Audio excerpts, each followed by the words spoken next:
We lived in a little shack about the size of a 2-car garage, 3 rooms, and there were 3 and sometimes 4 sleeping in one bed.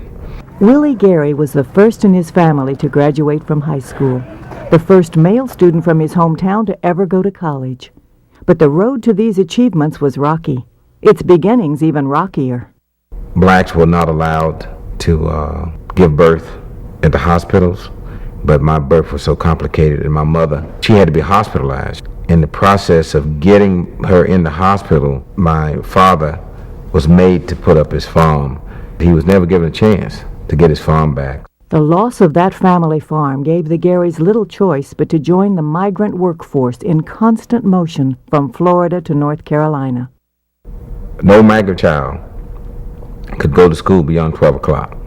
About 11:45, just before lunch, you'd hear the bells ringing and the motors from the trucks and the buses outside. You could hear them rolling, waiting to take the migrant children onto the fields to work. We wanted to stay in school. Man, we wanted it so bad, you couldn't believe it. I mean, we worked in the fields, 110-degree temperatures, insects biting us, not a shade tree in sight, and you couldn't get water when you wanted it. The field boss would take the truck and just start driving. Everybody would have to run behind the water like they were animals. Everybody would be running behind it, just falling and getting up, falling, just trying to get a drink of water. I just felt that there had to be a better way, and that's why I wanted to get an education, because I wanted to be somebody. I want to grow up and make life better for my family and my parents. His father's always told him that he was somebody special, and my father always told me that I was special. And, when you tell your children that they're special, then they start believing it.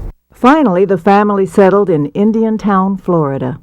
With his eye on a high school diploma, Willie began to excel at football.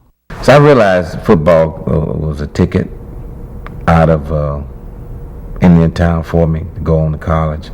Willie sought to turn his athletic ability into a college scholarship, even after one college cut him from their roster. His high school coach knew some people at Shaw University in North Carolina.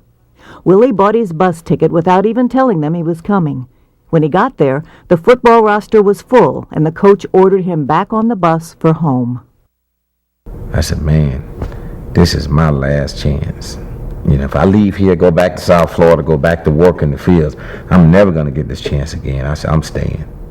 I stayed there. I slept in the lobby of the dormitory where the football players were training. And they'd bring food in from the cafeteria so I could eat. His perseverance paid off. Willie got his chance to try out for the team. I made the football team, but more than that, I made it in life. Because that was the day that I won in life. Because I refused to give up